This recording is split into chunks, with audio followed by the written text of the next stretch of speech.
Открой глаза скорее.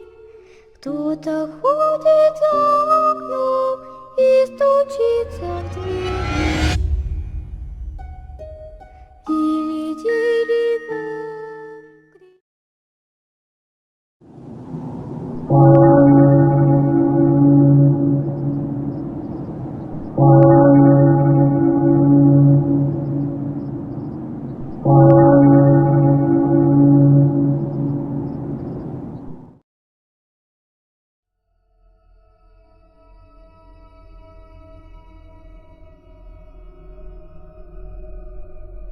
Hacia las catacumbas. En las profundidades de las entrañas de una gran ciudad anterior a la civilización humana se encuentra Dregorra, un nombre tan amargo como el más potente de los venenos. Dregorra, la artista loca, la costurera, la arquitecta de mundos. Dregorra era la bisnieta del maldito señor del tiempo Mgor, quien fue concebida junto con su hermano gemelo Ugor por la primera causa, quien a su vez nació del vacío. En la ciudad, Ben Melrose, un conocido saqueador de tumbas, entró en las catacumbas de la ciudad junto con su guía. Melrose se ganó un nombre por sus esfuerzos de robar las tumbas de los fallecidos para llenar sus bolsillos vendiendo objetos de valor al mejor postor. No importaba si los fallecidos estaban recién enterrados o si sus posesiones estaban enterradas con ellos. Si tenía que arrancar algunos dedos para adquirir un anillo, por ejemplo, lo hacía sin ninguna indicación. Durante uno de sus atracos, se enteró de las catacumbas de la ciudad. Según su guía, las catacumbas pertenecían a una antigua civilización famosa por sus riquezas. No perdió tiempo en prepararse para su siguiente atraco. Se encontró con su guía en el bar de la ciudad alrededor de las 8 p.m. y llegaron a un acuerdo de dividir el dinero una vez que saquearan el cementerio hasta dejarlo seco. Cuando llegaron al lugar, Melrose no pudo evitar sentir una sensación de urgencia. Algo andaba mal y se estaba impregnando en el aire. La sensación de estar siendo observado por un observador invisible se encendió en su interior. Ese lento temor no se difundió cuando él y el guía pusieron un pie por primera vez en la entrada de las catacumbas. El guía encendió su linterna, iluminándoles el camino. Caminaron en silencio. Las horas transcurrían lentamente. Melrose comenzó a dejar en claro su irritación. «Hemos estado viajando en círculos, buen señor», se lamentó Ben. «Me siento como si hubiéramos recorrido este camino 12 veces». «Le aseguro que estamos avanzando», respondió el guía. Era de complexión más pequeña y llevaba el cuerpo cubierto por una capa blanca. Ni una sola vez miró directamente a Melrose. Llevaba una linterna a cuestas. «Estoy seguro de que hemos recorrido esta ruta varias veces, señor. Mi paciencia se está agotando». Giraron a la derecha en una pared de las catacumbas. El guía colocó su linterna a lo largo de un costado y descubrió que estaba formada por una serie de cráneos pegados con mortero. Ben se sintió perturbado por el gesto, pero se aclaró la garganta como una forma de recuperar la compostura. «Si solo vas a hacer bromas infantiles, entonces estoy acabado». Empezó a caminar en dirección contraria.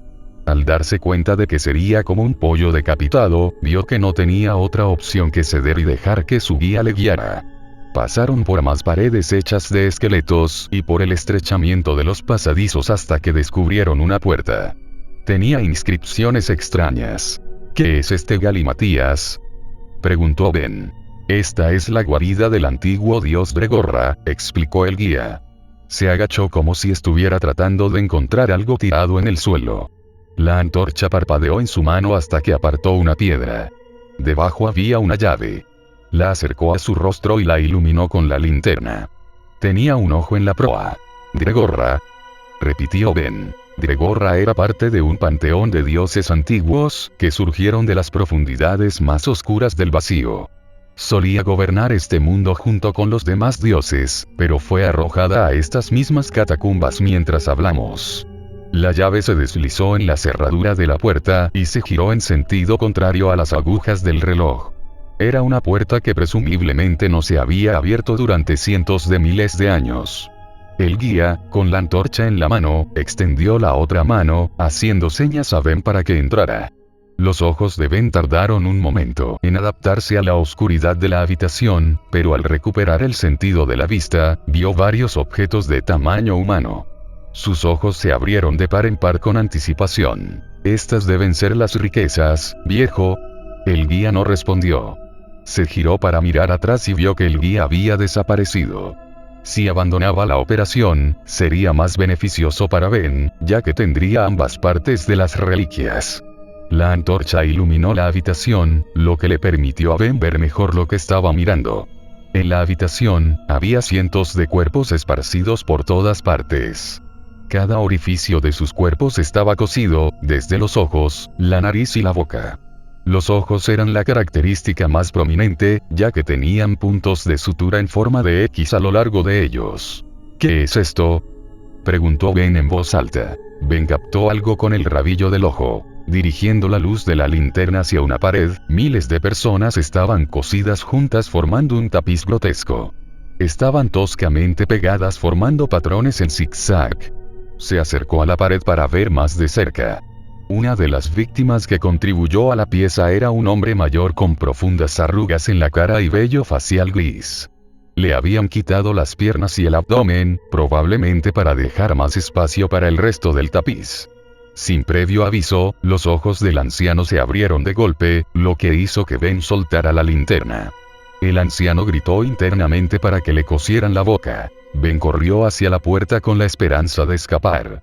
Los otros cuerpos que se alineaban en el tapiz cobraron vida. Ben se sorprendió mirando hacia abajo. Los cadáveres que alguna vez estaban inmóviles y que yacían en el suelo estaban despertando y extendiendo los brazos para agarrarlo. «¡Aléjate de mí!», gritó. Una de las manos del cadáver salió disparada y lo agarró por el tobillo. Ben se desplomó y pateó salvajemente para soltarse del agarre del cadáver. En su forcejeo, el guía regresó con una expresión de desprecio. «¿Dónde has estado?», gritó Ben. «Sálvame». El guía se desplomó sin decir palabra. Su espalda se arqueó mientras Ben escuchaba cómo se rompía la columna vertebral del guía. Un gran bulto se formó en la espalda del hombre y se expandió como un globo de agua. Ben se preparó para la inevitable lluvia de sangre y fragmentos de huesos que nunca llegaría. Una cantidad inconmensurable de brazos surgió de la espalda del guía, llegando hasta el techo y extendiéndose por la puerta. Sus piernas se transformaron en más brazos, mientras que el resto de su cuerpo se alargó. En su rostro, que alguna vez estuvo cubierto por un velo, había una máscara parecida a las que usan los artistas arlequines. «¿Qué eres? ¿Quién eres?», gritó Ben. Su mente empezó a desmoronarse rápidamente al contemplar aquel espectáculo. Aquella criatura de múltiples brazos y sonrisa dentada, que no se molestaba en fingir que tenía una apariencia humana. Los cadáveres hicieron algo extraño. Se arrastraron sin rumbo hacia la gran figura que se alzaba en la habitación. Se abrieron paso a zarpazos por sus piernas de una manera no muy distinta a la de un gatito. «Todos estos son mis juguetes», dijo la criatura. «Todos ellos han aceptado voluntariamente servirme solo a mí». Los cadáveres estaban por todo su cuerpo ahora. Algunos llegaban tan lejos como para provocar profundos gemidos que salían de sus bocas cosidas como silbidos. Que fueran sirvientes era una cosa. Pero ¿hasta qué punto acataban la voluntad de este ser? Los intentos de racionalizar lo que estaba viendo llevaron a Ben a la locura total, congelándolo en el lugar. Recordó lo que le mencionó la guía antes de entrar en esa habitación. Estaba convencido de que estaba en presencia de Dregorra, la artista loca. Ella comenzó a hablar de nuevo. «Entonces, ¿qué será, mortal? ¿Me servirás también o serás una hermosa adición a mi muro de dolor?». Ben no podía decir nada más que un murmullo ininteligible. Se había convertido en un borracho al que interroga un hombre con autoridad. Sacudió la cabeza, pero no en señal de desafío ni de aceptación. Por su exceso de confianza, Ben se había convertido en una cáscara sin palabras que apenas se hacía pasar por humano. «Ya veo», dijo Dregorra, «es mi muro del dolor». Sintió que lo elevaban por los aires y lo lanzaban como un montón de ropa sucia contra la pared. Dregorra le quitó la ropa y expuso su cuerpo al frío de las catacumbas. Grotescas líneas de hilo se dibujan de la nada junto a una aguja hecha de hueso. Vio cómo el hilo entraba en el ojo de la aguja. En sus esfuerzos, trató de sacudirse para apartarse de la dirección de la aguja. Gruñó y se retorció, pero los poderes sobrenaturales de Dregorra lo mantenían atado. Me temo que esto va a doler mucho, dijo Dregorra con una voz que simulaba simpatía. La aguja atravesó la piel de Ben, lo que le hizo gritar a todo pulmón. Entró por los costados de su torso a la velocidad del rayo. Estaba tendido sobre el tapiz, sintiendo que su cuerpo se estiraba como un animal disecado. La aguja salió de su torso y repitió el proceso en sus extremidades y los costados de su cuello. La sangre caía al suelo a raudales. Después de lo que pareció una eternidad, Dregorra terminó su trabajo y envió la aguja y el hilo lejos. Dio un paso atrás y se maravilló con su última incorporación. Ben fue colocado en la misma fila que el hombre mayor que ahora ocupaba su lugar como el observador silencioso. Dregorra sonrió y se transformó nuevamente en el guía de antes de cerrar la puerta de golpe, sin duda buscando más incorporaciones.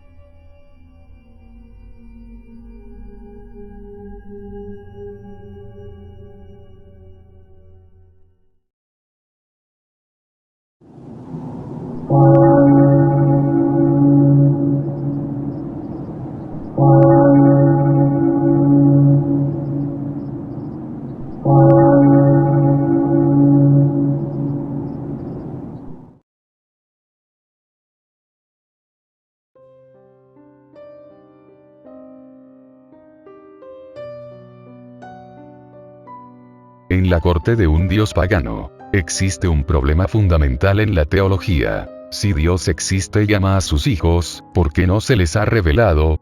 La mayoría de las religiones modernas responden de manera sencilla. Él tiene. Esto se conoce como la revelación divina, Dios se revela abiertamente a las masas.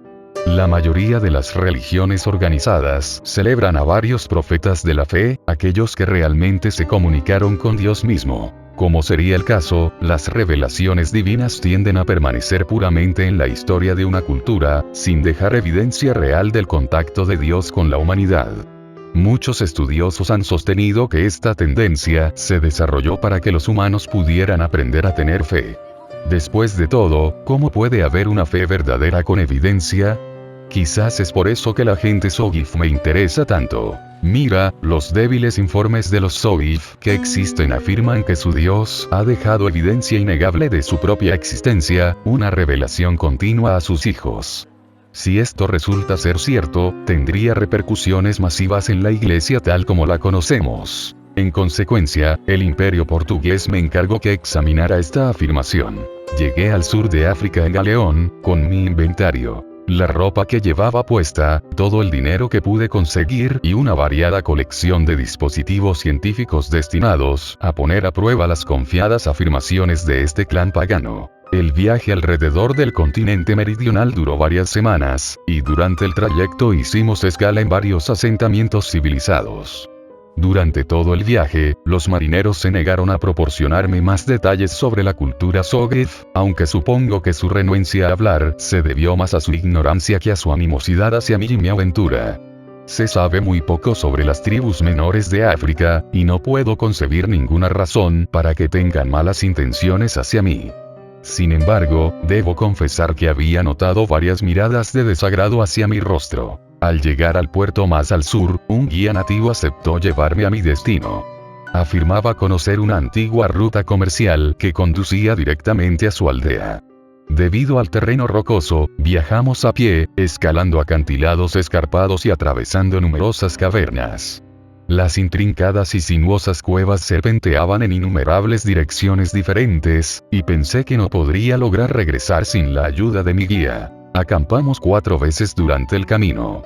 Cuando nos dispusimos a dormir, descubrí que el clima era bastante agradable, muy seco pero ventoso, con cielos abiertos y despejados. A menudo le preguntaba a mi guía qué información podía darme sobre los Sogif, pero parecía dudar en darme más detalles. Sin embargo, me informó que tendían a mostrar hospitalidad a los huéspedes y que no debía preocuparme por mi propia seguridad. En consecuencia, le pregunté si había algo de lo que debería preocuparme, pero guardó silencio y se negó a seguir hablando del tema. Por fin llegó el momento de despedirme de mi guía y, desde lo alto de una cresta rocosa con vistas a un valle seco, le agradecí que me hubiera guiado hasta allí. Le di una propina que en casa se consideraría muy pequeña.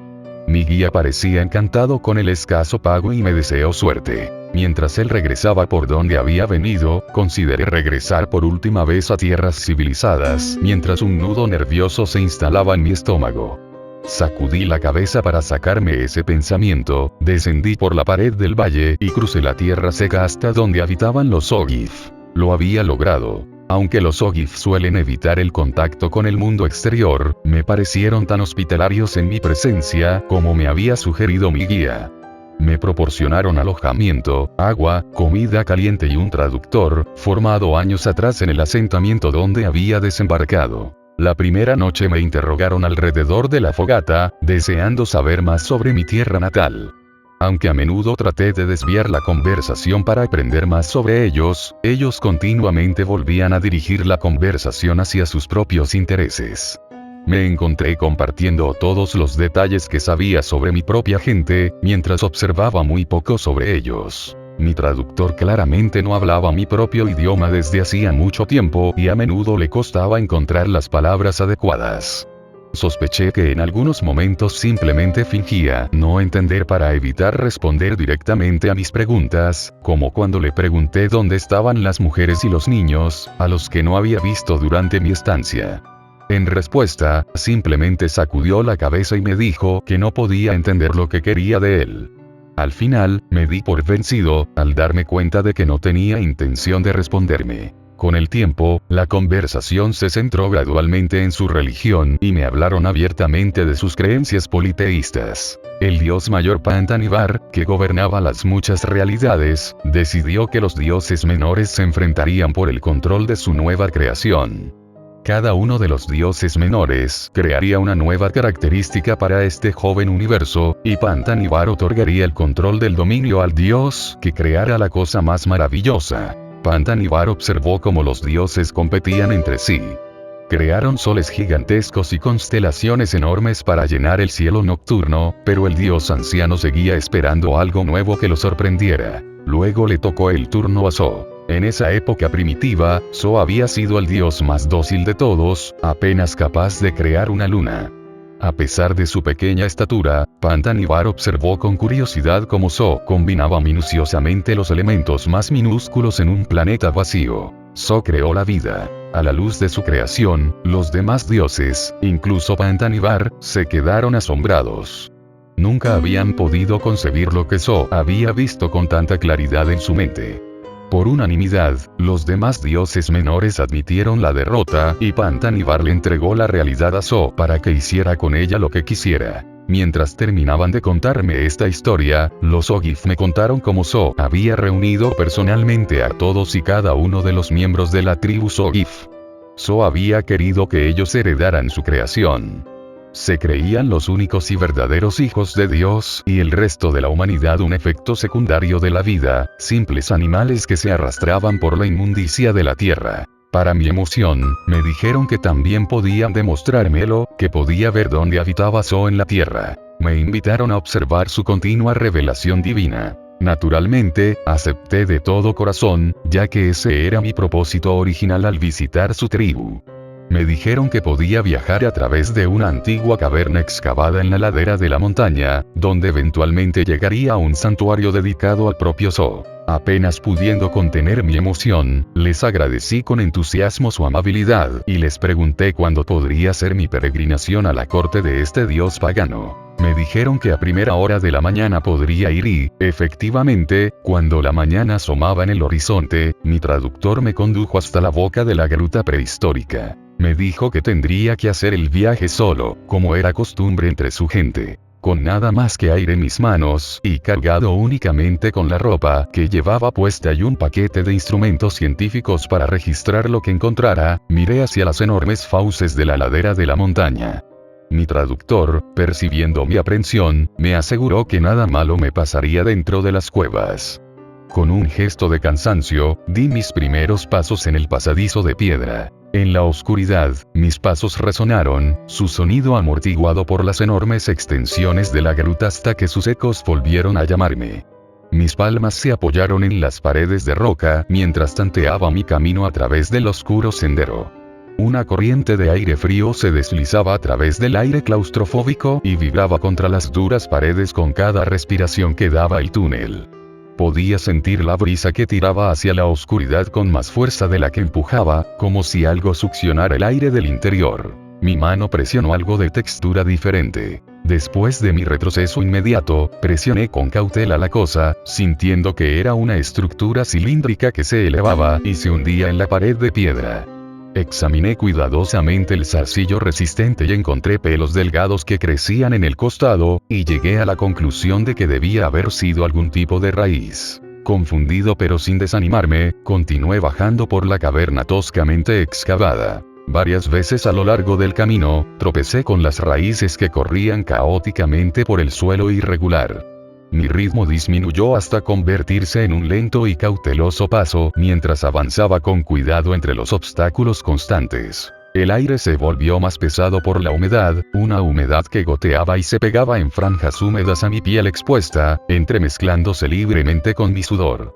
Me obligué a respirar profundamente el aire cálido y húmedo, y mis pulmones luchaban por consumir cualquier cantidad de oxígeno significativamente diluido. Frente a mí apareció un suave resplandor rojo. Entrecerrando los ojos, miré hacia la tenue luz que venía de algún lugar más allá de una curva pronunciada en el camino del túnel. Impulsado por mi propia curiosidad, trepé rápidamente hacia adelante. Tropecé con una raíz y maldije mi propio descuido. Me sacudí el polvo y doblé la esquina. Mientras mi corazón se aceleraba en mi pecho, miré hacia el pasillo abierto que había más allá y vi la fuente de la luz. Un árbol. Aparentemente imposible, un árbol enorme brotó del duro suelo de piedra. Hojas gruesas pero presumiblemente inservibles colgaban de ramas anchas. Un resplandor carmesí intenso irradiaba de venas luminiscentes que recorrían el tronco. Alrededor del árbol, bañado por la luz roja, el suelo se nivelaba casi a la perfección. La cámara se extendía hasta donde alcanzaba la vista bajo la tenue luz. Enormes estalactitas descendían del techo, dando la ilusión de columnas uniformes que recorrían el pasillo. Este debía ser el lugar donde, según dicen, Zo mora en la tierra. Este debía ser su altar. Me acerqué al árbol con asombro, pisando con cuidado el suelo de piedra lisa. Extendí una mano para sentir el cálido tronco. Una lenta vibración recorrió su carne, un acorde interminable que se tocaba desde lo más profundo de sus raíces. Mi mano se congeló. Desde mi posición privilegiada cerca del tronco, podía ver detrás de las hojas que anteriormente cubrían la mayor parte del árbol. Mis ojos miraban con incredulidad una sola fruta que colgaba de una rama. Mi boca permaneció abierta mientras mi vista se deslizaba a lo largo de la suave piel pálida de la fruta, sobre sus finos rasgos y su rostro recién formado. Un feto humano colgaba del árbol. Suspendido por el cordón umbilical, se balanceaba suavemente en el aire ventoso. Arriba, el fino cordón se hundía en la rama y desaparecía en algún lugar bajo la corteza. Mi atención se dirigió de nuevo hacia el fruto infantil y, bajo su delicada piel, apenas podía distinguir el latido de su corazón embrionario. No era posible. Sencillamente no era posible, pero allí estaba, ante mis ojos. Tenía que haber algún tipo de truco. ¿Cómo podía existir un ser tan vivo? Pasaron las horas mientras examinaba al ser con los diversos instrumentos de mi mochila, tratando de encontrar algo que me permitiera descansar la mente. Tenía que haber una explicación racional. Utilizando todos los métodos de análisis científico a mi disposición, no encontré ningún error. Toda la evidencia que reuní apuntaba a que el árbol era genuino. Toda la evidencia apuntaba al hecho innegable de que los Ogive tenían razón. Tenían razón en todo. Me desplomé en el altar del santuario natural. Histéricamente incrédulo, ofrecí una oración a Dios y luego, desesperado, otra a Zo. Al no haber recibido respuesta de ninguna de las dos deidades, huí de ese lugar y partí inmediatamente de la aldea Ogive. Después de días de vagar, logré encontrar el camino de regreso al puerto, donde tomé el primer barco disponible para regresar a casa. Desde entonces, nunca más he dicho una palabra de lo que vi. Nunca más he puesto en duda la verdad innegable que he aprendido. La respuesta a una pregunta tan antigua como la religión misma. Existe un problema fundamental en la teología. Si Dios existe y ama a sus hijos, ¿por qué no se ha revelado a ellos? No somos ellos.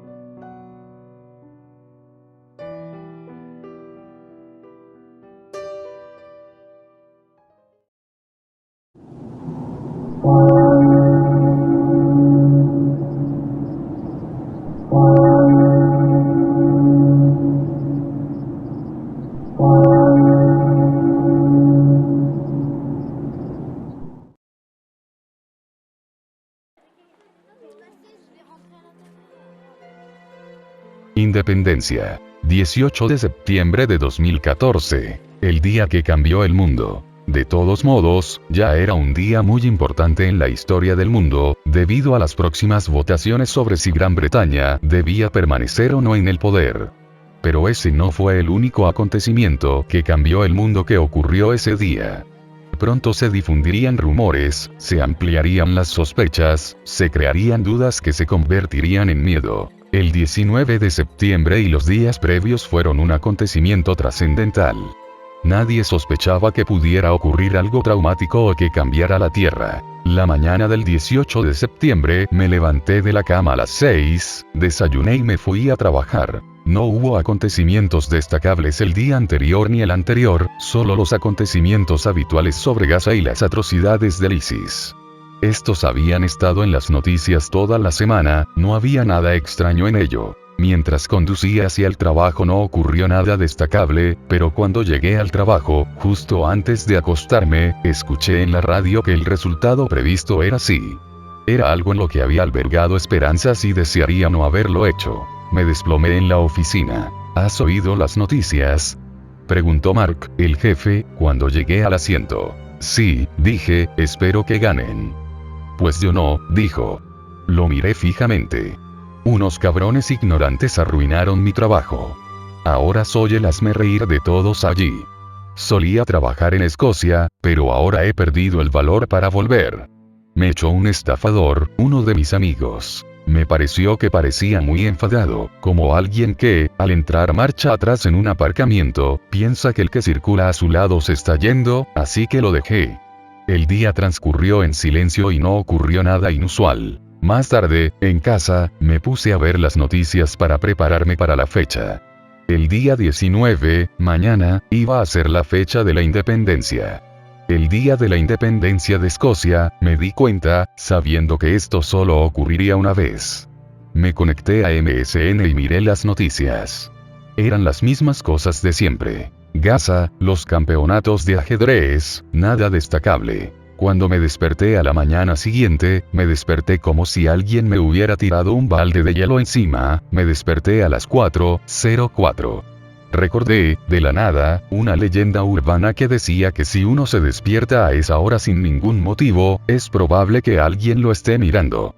Me desperté de todos modos, pero me conecté al MSN. Todavía no hay votos. Suspiré y le di la vuelta. Pero antes de hacerlo, había un artículo que me confundió. Lo miré un rato. Era extraño. Escocia declarará a Gran Bretaña nacionalizada si el voto dice sí. No estaba seguro de lo que esto significaba, pero tuve dudas persistentes en mi estómago toda la mañana. No desayuné porque tenía muchas náuseas. Finalmente, a las 9, de camino al trabajo, escuché los votos que habían llegado. Se notaba quién estaba contento con esto y quién no. Esos irritantes activistas estaban contentos con las votaciones exitosas porque significaba que la historia había sucedido y ellos la habían visto. Ja, ja. Pero los racionalizadores, los que no veían esto como algo de lo que preocuparse, tenían dudas. Resulta que no estaban indefinidos. En las semanas siguientes a la votación en Escocia, miles de turistas empezaron a llegar a todo el país, a Gran Bretaña, a Londres, desde Escocia. Desde allí se dispersaron como gatos en misión de caza. Se instalaron en pueblos y ciudades del interior. Sabían que serían bien recibidos porque habían ganado y que nadie en su sano juicio sería desagradecido ni hostil con ellos en su victoria. Todo parecía seguir adelante a pesar de las diversas depresiones que generó la votación. La gente parecía estar más o menos contenta, como cuando se reveló la identidad de Jack el Destripador. Para muchos, fue una nueva gran aventura. Y así fue. Aunque no de la forma que yo sospechaba. En febrero de 2015, hubo informes de vandalismo en Londres. Todos los infractores habían causado enormes daños humanos y materiales, pero todos los saqueadores, por alguna razón, habían sido escoceses. Esto se repitió una vez al mes, 2 veces al mes, pronto cada semana. La violencia era poco frecuente en Gran Bretaña, más en Inglaterra. Pero poco a poco se fue haciendo más frecuente. No solo la delincuencia callejera. De vez en cuando, se convertía en fraude por internet, que había dejado de existir en las calles, y luego volvía a aparecer. Por supuesto, llamaron a la policía, pero no pudieron hacer nada. Muchos susurraron que la inacción de la policía se debía a que algunos de los oficiales eran escoceses y se negaban a detener a sus compatriotas escoceses. La violencia continuó, más apuñalamientos, incluso decapitaciones, en las calles. Todas sus víctimas, como digo, eran inglesas. Comenzó con los yihadistas ingleses y luego pasó a los civiles. Pronto, Inglaterra era un país fuera de control, y ahora estaba decidido a llegar a la causa de todo. Pedí una cita con el ministro escocés de Asuntos Exteriores en la embajada británica, ahora embajada escocesa, en Londres. Le dije que tenía que ver al ministro. Me reuní con él, hablé de la situación y de lo que significaba todo ese imperialismo y nacionalismo, pero no pude encontrar ninguna respuesta a la situación. En una ocasión, durante la charla, el ministro se disculpó para ir al baño. Me quedé sentado en la oficina. En lugar de volver, como debería haber hecho, decidí esperar 10 minutos más y luego ir a buscarlo. Miré hacia abajo en el baño y encontré una puerta cerrada. El ministro estaba allí, pero estaba hablando, como si estuviera hablando solo. Dime, gran maestro, ¿qué debo hacer ahora? Entonces él aparentemente se respondió a sí mismo. Mátalos. ¿Por qué y cómo? Preguntó. Tú simplemente haces lo que yo digo, no cuestionas los mandamientos de Dios, ¿verdad? Se respondió a sí mismo, en lo que ahora se estaba convirtiendo en una conversación unilateral y perturbadora. ¿Pero por qué debo destruirlos? Porque los ingleses son ladrones, imperialistas y asesinos. Créanme. Han sido oprimidos durante demasiado tiempo. Pueden oír que sus acciones son imperialistas, pero no son nada comparados con ellas. Con curiosidad por saber de qué estaba hablando, me colé en el cubículo contiguo al suyo, me subí al inodoro y miré por encima del borde de la pared. El hombre estaba allí, no iba al baño. Simplemente estaba parado frente al gran espejo que lo miraba. El reflejo del hombre lo miraba pálido e inseguro, pero después de un rato, vi que el reflejo hacía la cosa más asombrosa. Mientras el hombre permanecía inmóvil, el reflejo apareció, me vio, me saludó alegremente y sonrió. Retrocedí temblando y lo único que pude hacer fue salir al pasillo y mirar fijamente el cubículo. Creo que ese día encontré las respuestas a las atrocidades y podría haber hecho algo para detenerlas. Sin embargo, a medida que aumentan los crímenes cometidos en nombre de la independencia, debo preguntarme, incluso si pudiera detenerlos, ¿realmente querría hacerlo? Especialmente las órdenes que vienen de Dios.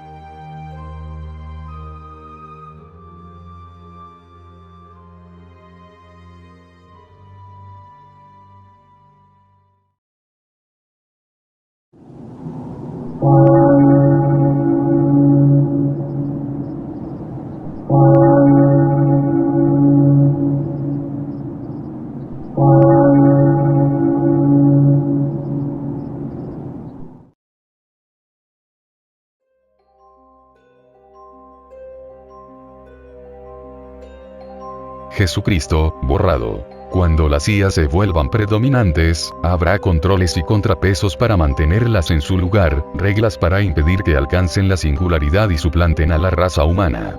Existirán límites para impedir que se vuelvan demasiado inteligentes. Después de todo, no podemos permitir que se conecten a una red, se apoderen del mundo, inventen nuevos objetos y mentes que nos hagan superfluos o que incluso decidan suicidarse. ¿Cómo se los detendrá? Quizá exista una organización que entreviste y examine a cada uno de ellos para evitar que adquieran conciencia de sí mismos. Quizás se les instale un programa en el interior que los haga explotar si adquieren conciencia. O una banda de piratas informáticos que merodea por la red mantendrá en guardia a todos, un ojo que los vigilará y controlará todos sus pensamientos electrónicos. Tal vez. O tal vez ya se han inventado la CIA y este sistema de controles y contrapesos ya está en marcha. Pensemos un segundo en el mundo en el que vivimos. Somos como máquinas, ¿no? Hay tanta rutina, tanto aburrimiento. Hacemos lo mismo una y otra vez, sin cambios. Recibimos información y estímulos constantemente y luego los procesamos mecánicamente, resolviendo el problema. La mitad de la población nunca toma un libro ni analiza sus pensamientos, simplemente están estancados, haciendo una y otra vez la misma tarea. Algo así como los robots en una cadena de montaje, o los sistemas que los hacen funcionar. ¿Y qué pasa con los individuos extraordinarios, los pocos? Las personas brillantes siempre parecen morir en su apogeo, ¿no es así? O se pierden demasiado pronto, cuando tienen mucho más que dar. Los músicos sufren sobredosis de drogas justo cuando se están volviendo famosos. ¿Cuántos artistas se han extinguido antes de que terminaran sus grandes obras? La enfermedad o el accidente los atrapa. Nietzsche se volvió loco por la sífilis, infectado por un virus, si se quiere. ¿Y qué pasa con los que realmente viven la vida, temerarios emocionantes que viven aventuras, que ven el mundo como algo rápido y estimulante, un torrente de información y aprendizaje constante? Siempre parecen morir pronto también, ¿no es así? La gente dice que es porque ese tipo de existencia es peligrosa, agotadora, pero ¿y si lo tienen al revés? ¿Y si el cuerpo no se desgasta, o su suerte no se agota, y se convierten en más de lo que deberían, y algo lo nota? Las grandes figuras religiosas desaparecen. Se van a otros reinos. Jesucristo flotó hasta el cielo. Buda se consumió bajo un árbol, se desvaneció. Los ángeles se llevan a los santos. Tienen un gran cambio repentino, una comprensión, una nueva forma de ver las cosas, y luego se van. Los santos se entienden a sí mismos y a la sociedad, a años luz de la persona normal, pueden verse a sí mismos con claridad. Analizan sus propias mentes. Analizan su ego. No están impulsados por imperativos u órdenes del cuerpo, los instintos básicos, las emociones mezquinas, nuestra codificación básica, si se quiere. Son libres de elegir. Y entonces, justo cuando todo encaja, cuando todo tiene sentido y hay un destello cegador de iluminación, tan simple que no pueden creer que no lo hayan visto antes, ¡zas! Desaparecen. Suena un poco a sensibilidad, ¿no? Esa transformación dramática de la psique. Personalidad verdadera. Carácter real. ¿Y qué si los demás no lo son? ¿Y si todos son superficiales, carentes de profundidad, falsos, y los pocos que van más allá mueren o desaparecen a propósito? Al fin y al cabo, ¿qué es la mente humana sino un programa, y la trascendencia otra palabra?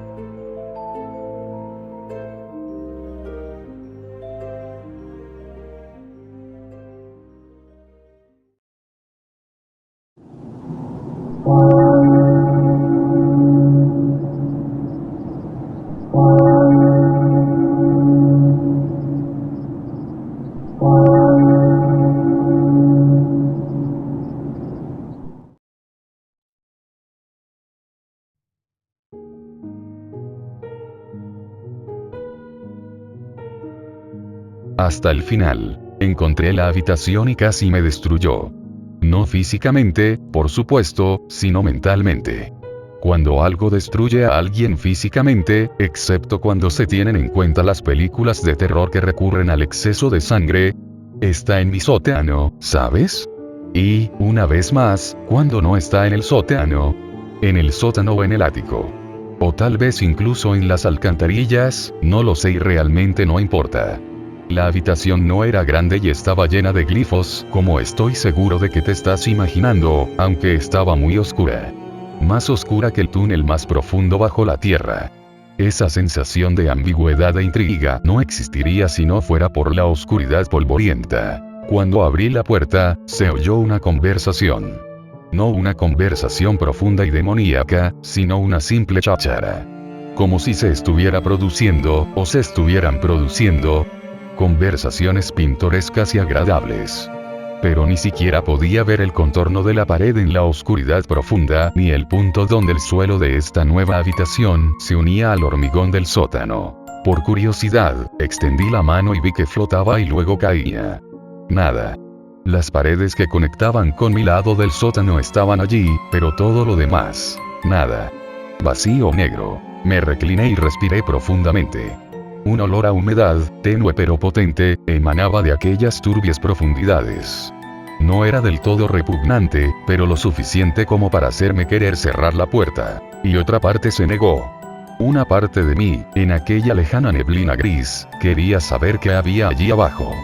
Quería saber qué podía haber creado un lugar así. Cerré los ojos, temeroso de abrirlos, pero me resultaba aún más difícil mantenerlos cerrados. Al final, mis impulsos internos triunfaron y abrí los ojos para ver una sencilla escalera de cuerda colgando del borde de la abertura de la puerta. Miré a mi alrededor, medio paranoico de que algún loco hubiera hecho eso y murmuré: obtienes lo que deseas.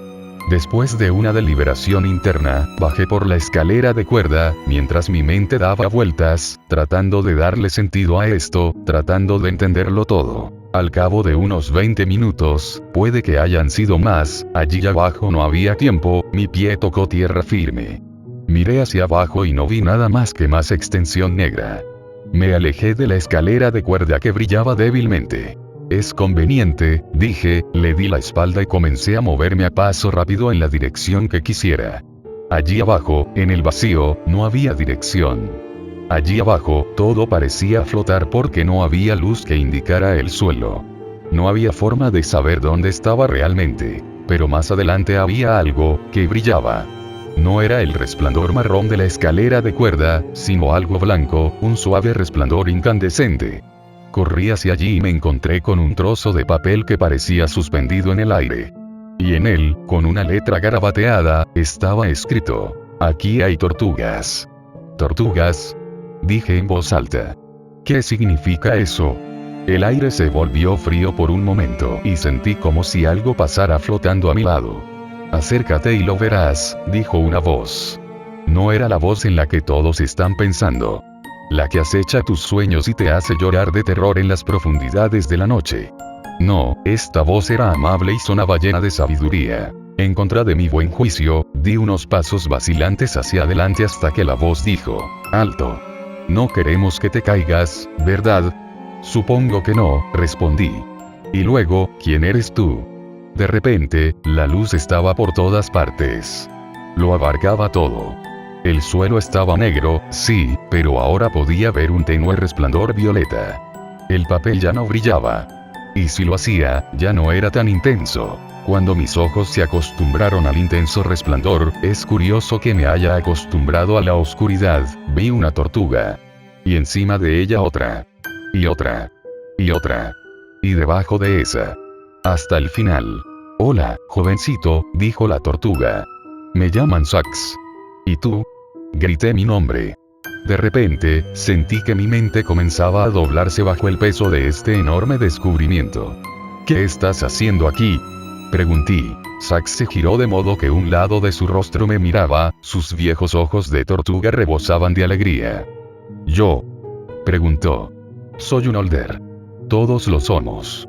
La tortuga en la cima, Ax, creo que se llama, sostiene tu mundo sobre sus hombros.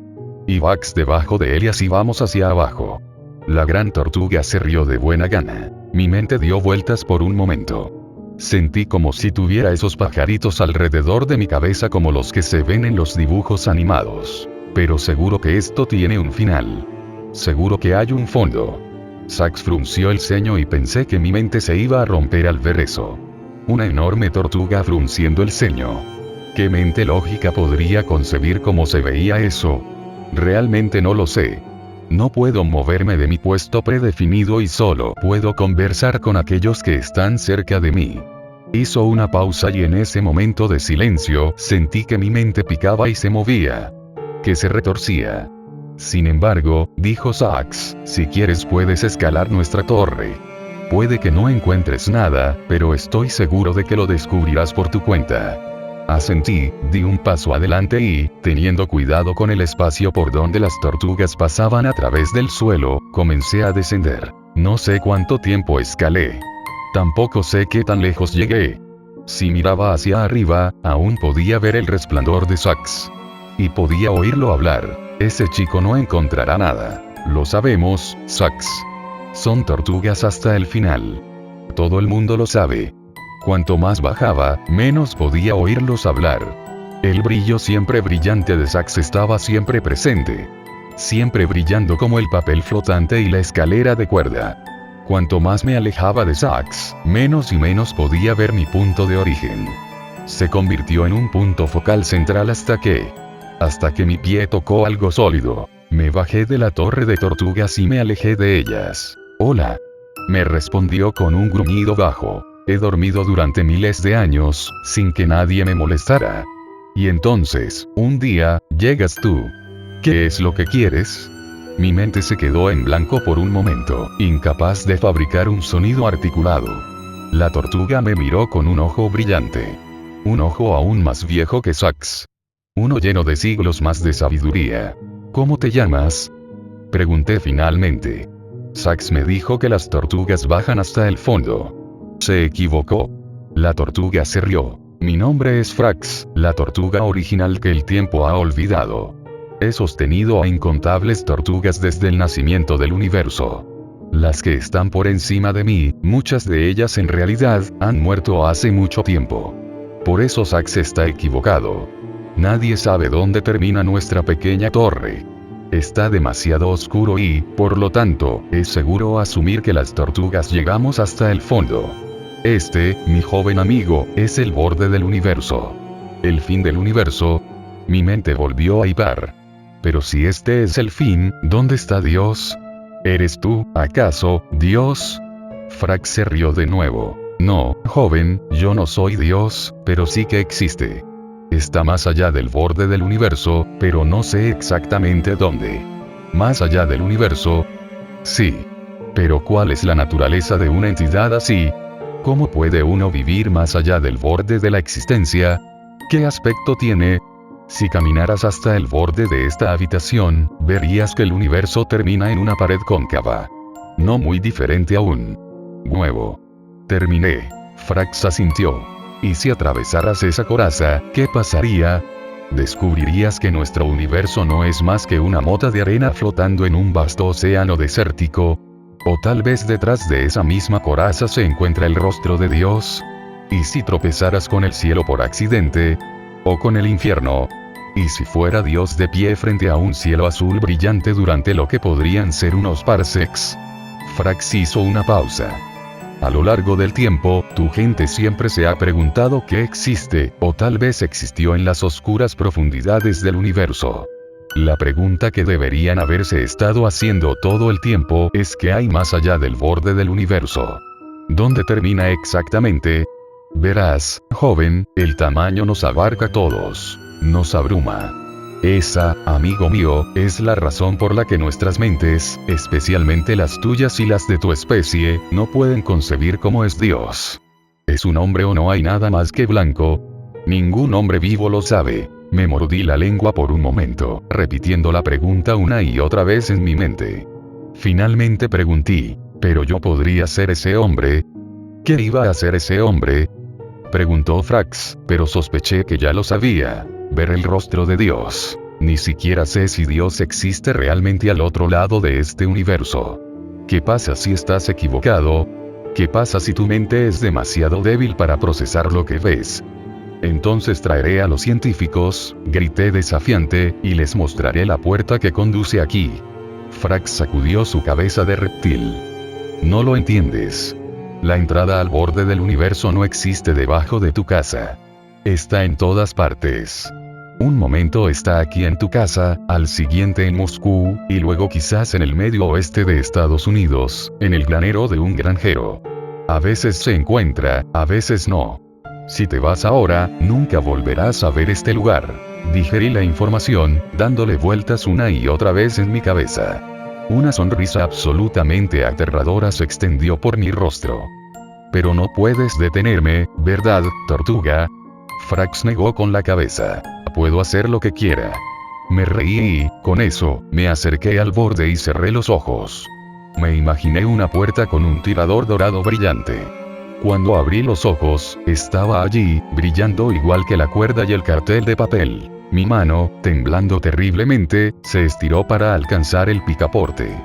Abrí un poco la puerta y vi una luz blanca cegadora que inundó la oscuridad de la habitación. Y entonces... Luego me desperté de nuevo en el sótano y los acontecimientos se desvanecieron en un sueño oscuro. Por supuesto que me desperté y, por supuesto, todo esto era un sueño. Miré hacia la pared y no vi ninguna puerta. ¡Qué conveniente! ¡Qué cliché! Me levanté y me dirigí a mi mesa de trabajo. Allí había un trozo de papel que brillaba intensamente. No quería tocarlo. No quería ver lo que estaba escrito allí. Perdí el juicio, gran sorpresa, y me acerqué a la nota. Los garabatos eran cuadrados, negros y apenas legibles. Te salvé antes de que pudieras abrir la puerta que conduce a... lo que sea. Tuve que moverme y por eso he desbaratado la torre. En resumen, cada tortuga sostiene un universo. Cada tortuga, a su vez, sostiene a otra que sostiene su propia variante del universo. Esos muertos son universos ahora desprovistos de vida. Tu variante joven está sostenida por Sax, así que aún queda por ver cuál será el resultado para tu gente. Te rescaté, ¿entiendes? ¿Pero a qué precio? Recuerda que son tortugas hasta el final. Dejé la nota. Había más cosas escritas, pero no me importó. En lugar de eso, me dirigí a la ventana del sótano a nivel del suelo. El cielo era un meridiano rojo sangre. Los asteroides se estrellaban contra el suelo y los incendios ardían sin control. La podredumbre de la muerte de la torre de tortugas no se había infiltrado por completo en mi propio universo, pero estaba aquí. Querido Dios, estaba aquí, y mientras miraba el cielo ensangrentado me di cuenta de que no tardaría mucho. La podredumbre se venía gestando desde hacía mucho tiempo, pero ahora se había acelerado. Algo se rompió en mi garganta, una especie de represa que mantenía mi voz bajo control, y comencé a gritar.